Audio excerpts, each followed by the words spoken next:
Okay, I've been wanting to share with you guys what we are doing for science next year. We are doing Zoology 1 by Apologia. This is the flying creatures of the fifth day. So this is their new updated version. It just came out. So I don't know how different it is from their old one, but that's just a little tidbit to throw in there. I have kind of some reasons and stuff, but before I get into my own personal choices, I'm just going to dive into the book and show you. And if you want to stick around for why I picked this, then just wait till the end and I'll share that as well. Okay, so first I want to point out that this is just the textbook. You have the option to get a textbook, a notebooking journal.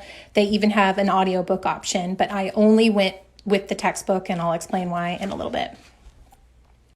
There are only 14 lessons in this book, and I'm going to give you a second to kind of just see what they are. There is no way that you could do a lesson a day.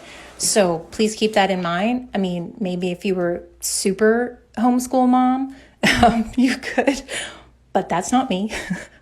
So 14 lessons to be split up how it best suits the family. So let's go ahead and look at lesson 1. It starts with an opening to the textbook, and then it's going to move into the lesson. It begins with an activity. These activities are optional. Here it's encouraging you to start nature journaling, but like I said, that's not something that you have to do. There's another activity on the back, and this is an activity that lasts throughout the year. So just things that you find out in nature. When you get into the actual text, you can see that it goes in depth quite a bit. It does bring in scripture. And I'm just going to kind of flip the pages so that you can see there are options for you to stop and narrate. So for here, it says, explain what you have learned so far about how animals are grouped. So just little reminders to do that. And this is still lesson 1. Okay, so as you can see, there's another activity. I'm not going to show all these pages, but the text even comes with experiments, sometimes multiple experiments in a lesson, and everything you need to know for that experiment is right here. And the other thing they have is to start this mobile with modeling clay. And so they encourage you to pick something from your lesson to make like a little zoo out of your clay. And so with each lesson, you'd have an animal to kind of wrap it up. And then here's some questions about what you remember from the lesson. And so then we get into the next one. The next thing I'll share is there is an appendix in the back, and that contains supply lists for the different lessons if you were to do everything that they had in there. And then there is also answers to the questions. If you remember this image, it came at the end of the lesson, and so they have all those answers here for each one. And there are also answers for the little activities that are within the lessons as well. One last quick thing, if you go to their website and you click on book extras, your textbook has a password that links you to all of these extra things. Most of the things are links to other sites that you can do different activities. And then here it says adapting a notebook journal for younger learners.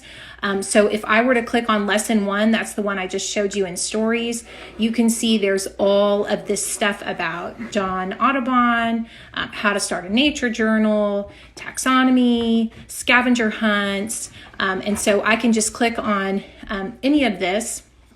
I mean, this is all just one lesson. How to make 5 easy paper airplanes that fly far. And I can click on it and it takes me right there. So just another cool way to add some extra if you'd like.